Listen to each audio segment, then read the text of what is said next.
Assalamualaikum warahmatullahi wabarakatuh. Dengan saya Evi Sukenti dari SMA Negeri 4 Cibinong, Kabupaten Bogor, yang akan menjelaskan mengenai materi biologi kelas 10 tahun pelajaran 2022-2023, yaitu mengenai keanekaragaman hayati. Tujuan dari pembelajaran keanekaragaman hayati yaitu peserta didik mampu menganalisis tingkat keanekaragaman hayati di Indonesia, peran, ancaman, dan pelestariannya melalui studi kasus dari berbagai sumber dengan bernalar kritis dan menyajikan data hasil observasi tingkat keanekaragaman hayati di Indonesia beserta gagasan, upaya pelestariannya dalam bentuk media yang digemari peserta didik secara kreatif. Seperti yang kita ketahui bahwa keanekaragaman hayati di dunia itu luar biasa. Merupakan penciptaan Allah Subhanahu wa taala, Sang Maha Khalik. Kita bisa melihat bahwa keanekaragaman tumbuhan yang terlihat pada gambar di sini, yaitu keanekaragaman tumbuhan di ekosistem hutan hujan tropis. Begitu banyak beraneka ragam variasi makhluk hidup berupa tumbuh-tumbuhan yang tersebar di dunia ini dan juga yang ada di sekitar kita. Selain keanekaragaman tumbuhan, juga terdapat keanekaragaman hewan yang ada di muka bumi dengan berbagai macam spesies yang ada. Kita juga bisa melihat dari gambar ini, yaitu adanya keanekaragaman yang berada di bawah laut. Tentunya sesuatu yang sangat luar biasa. Variasi makhluk hidup yang menyebar di seluruh permukaan bumi. Ini merupakan satu hal yang menunjukkan adanya kekuasaan Tuhan Yang Maha Esa, Allah Subhanahu wa taala. Keanekaragaman hayati yang ada di Indonesia, yang pertama, Indonesia merupakan negara dengan keanekaragaman hayati nomor 2 di dunia setelah negara Brazil. Hal yang luar biasa yang bisa kita syukuri dan patut kita syukuri bahwa beberapa jenis makhluk hidup sudah bisa teridentifikasi. Di antaranya yaitu jenis mamalia, yaitu 300 jenis yang ada di Indonesia. Kemudian burung, 7.500 jenis yang sudah teridentifikasi di Indonesia. Reptilia, 2.000 jenis. Tumbuhan berbiji, 25.000 jenis yang sudah teridentifikasi di Indonesia. Tumbuhan paku-pakuan, 1.250 jenis. Lumut, 7.500 jenis. Alga, 7.800 jenis. Jamur, 72.000 jenis. Dan monera, 300 jenis. Beberapa jenis lainnya juga sedang diupayakan untuk diidentifikasi oleh para ahli. Tentunya hal yang sangat luar biasa bahwa Indonesia memiliki keanekaragaman hayati yang luar biasa. Tuhan Yang Maha Pencipta memberikan kondisi ini untuk Indonesia sehingga Indonesia dikatakan sebagai negara yang sangat subur dengan keanekaragaman hayati terbesar nomor 2 di dunia setelah Brazil. Selanjutnya, apa yang terjadi saat ini? Di balik beraneka ragamnya berbagai macam spesies hewan, tumbuhan, maupun mikroorganisme. Apa yang terjadi saat ini? Bisa direndungkan oleh kita bahwa sepanjang sejarah kehidupan di bumi sudah ada 5 kali peristiwa kepunahan massal keanekaragaman hayati yang terjadi. Kepunahan massal di bumi itu disebabkan oleh fenomena alam yang ekstrim. Namun, kini para ahli memperingatkan bahwa kepunahan massal ke-6 sedang berlangsung di planet bumi ini. Bahkan kali ini sepenuhnya penyebab kepunahan massal di bumi yang sedang berlangsung disebabkan oleh aktivitas manusia.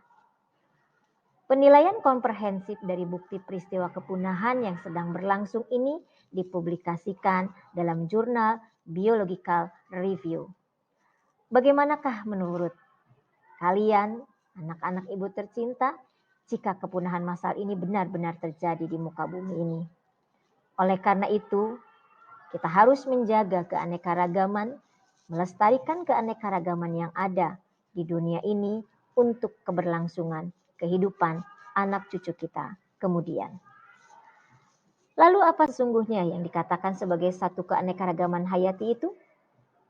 Keanekaragaman hayati itu adalah semua bentuk kehidupan yang mencakup gen, spesies tumbuhan, hewan, dan juga mikroorganisme, serta ekosistem dan proses-proses ekologi yang terjadi di dalamnya. Perlu diketahui bahwa ada 3 jenis keanekaragaman hayati. Yang pertama adalah keanekaragaman hayati tingkat gen. Yang kedua, keanekaragaman hayati tingkat jenis atau istilah lain adalah keanekaragaman hayati tingkat spesies. Dan yang terakhir adalah keanekaragaman hayati tingkat ekosistem. Kita perjelas satu persatu apa yang dimaksud dengan keanekaragaman tingkat hayati tingkat gen. Keanekaragaman hayati tingkat gen bisa dilihat dari gambar yang disajikan di sini. Bisa kita lihat bahwa dalam kehidupan sehari-hari kita sering melihat tanaman bunga mawar dengan berbagai macam warna dari kelopaknya. Hal ini menunjukkan bahwa terjadi keanekaragaman tingkat gen pada spesies mawar. Spesies lain misalnya pada jenis hewan, kita bisa menemui kucing adalah salah satu hewan piaraan di rumah yang memiliki beraneka ragam atau variasi dari warna bulunya. Hal ini menunjukkan contoh dari keanekaragaman tingkat gen.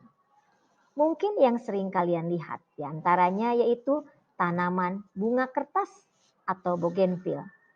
Tanaman bunga kertas yang kita lihat keseharian beraneka ragam dari bentuk atau warna bunga yang terlihat.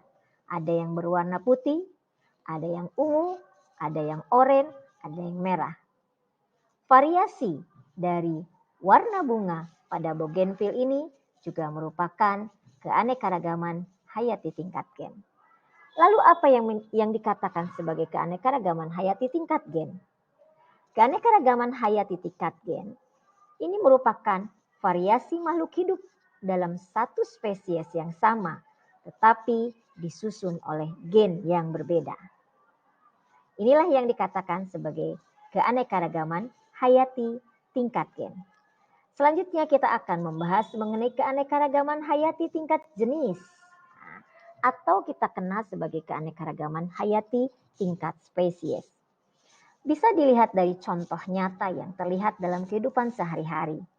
Misalnya, tanaman petai Cina, tanaman kacang panjang, kacang tanah, kacang kapri, kacang buncis, maupun kacang hijau.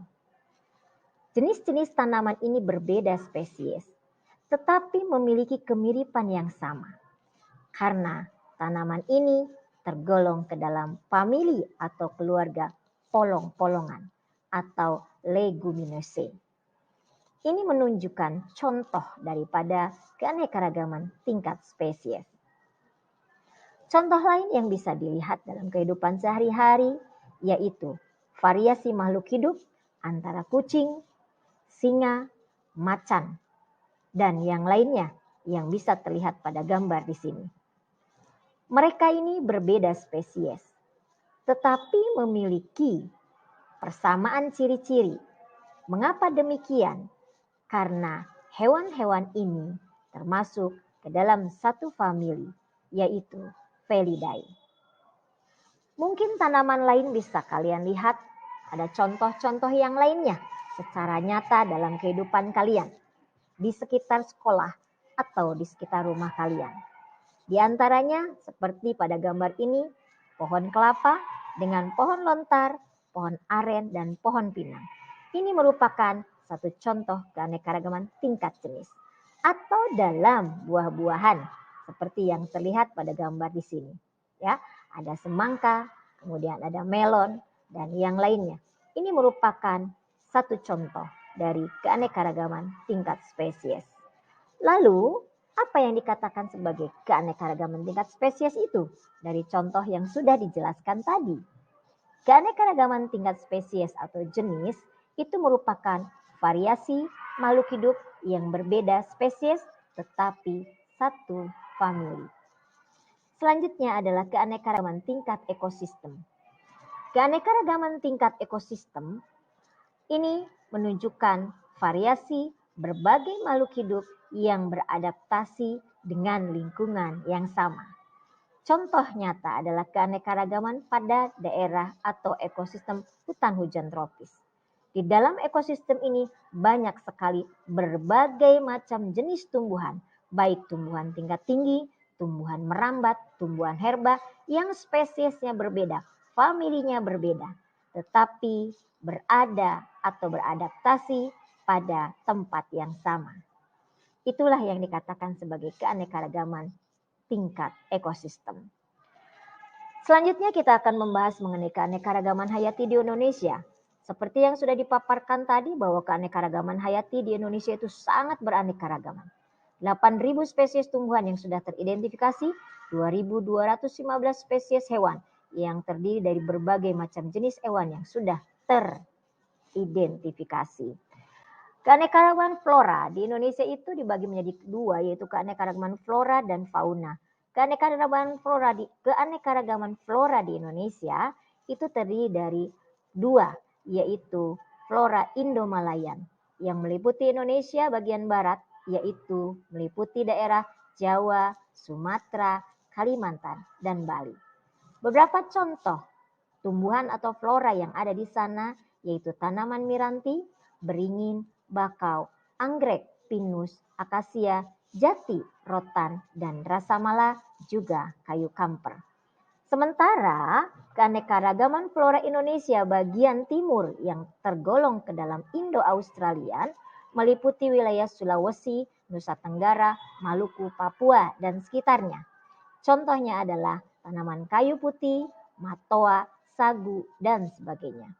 Beberapa jenis flora ini dapat dimanfaatkan tentunya untuk kehidupan sehari-hari, untuk memenuhi kebutuhan manusia, diantaranya pembuatan furniture, bahan makanan, bahan bangunan, obat-obatan, pestisida, dan lain sebagainya.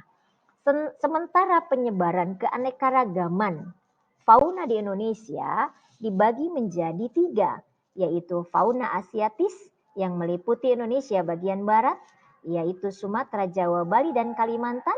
Contoh hewannya seperti gajah, macan, badak becula satu, dan sebagainya. Yang kedua adalah fauna bagian tengah yang meliputi Sulawesi, Maluku, Nusa Tenggara. Contoh hewannya adalah babi rusa, anoa, dan sebagainya. Dan terakhir adalah fauna Australis, yaitu fauna yang merupakan meliputi daerah Papua, Halmahera, Kepulauan Aru. Contohnya adalah burung cendrawasih, kanguru pohon, burung kasuari, dan sebagainya. Lalu selanjutnya, ancaman apa yang terjadi dengan keanekaragaman yang ada di Indonesia? Ini menurut WWF 2020, ancaman keanekaragaman hayati meliputi perubahan penggunaan lahan dan air, eksplorasi hewan dan tumbuhan, invasi spesies penyebar penyakit, dan polusi serta perubahan iklim.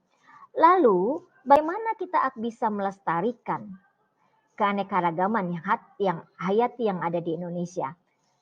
Pelestarian keanekaragaman hayati dapat dilakukan dengan dua cara, yaitu pelestarian in situ dan pelestarian ex situ. Pelestarian in situ yaitu pelestarian yang terjadi di daerah aslinya atau di daerah asalnya.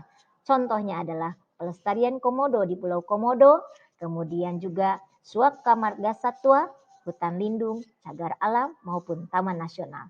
Sementara pelestarian ex situ adalah pelestarian di luar habitat aslinya, terjadi karena ancaman di tempat habitat baru yang terkontrol. Kebun binatang seperti contoh kebun raya, kemudian kebun plasma nutmah, kebun botani, maupun taman safari. Oleh karena itu, seluruh keanekaragaman hayati yang ada di Indonesia perlu dijaga kelestariannya demi kelangsungan hidup kita maupun anak cucu kita kemudian. Demikianlah pemaparan mengenai keanekaragaman hayati untuk pembelajaran pada hari ini. Assalamualaikum warahmatullahi wabarakatuh.